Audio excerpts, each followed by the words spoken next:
Hello everyone.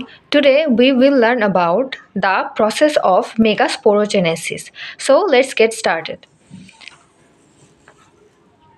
Megasporogenesis is the process through which megaspores are produced from megaspore mother cell. The process of megasporogenesis involves the following steps. Here are some steps. Formation of megaspore mother cell. The ovule develops a multicellular placental outgrowth including the epidermal and a number of hypodermal cells. With further development, this gives rise to nucellas and one or two integuments from its basal region. In ovules with two integuments, usually the inner one is formed first, then the outer one. The inner one is more delicate and inconspicuously developed than the outer one.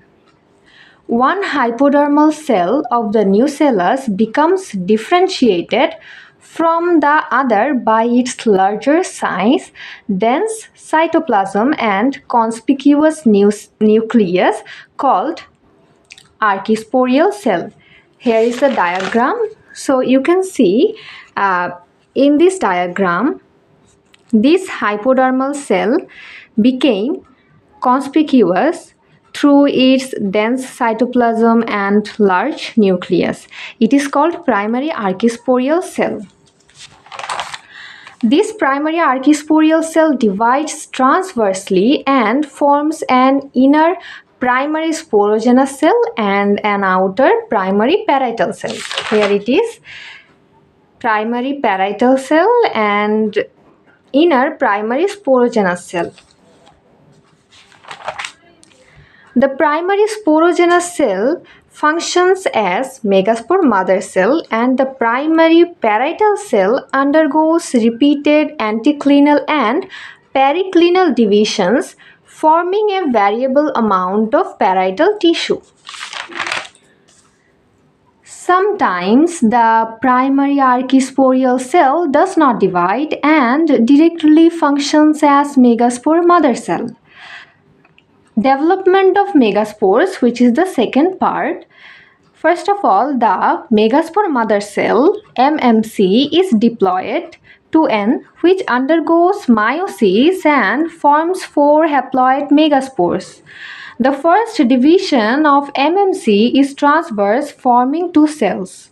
Both the cells again divide transversely and thus 4 haploid megaspores are formed. The megaspores are then arranged in an axial row called linear tetrad. Sometimes the tetrad may be T-shaped. Here is the tetrad. You can see linear tetrad of megaspores and this is the parietal tissue. So this can be T-shaped, inverted T-shaped or decussate.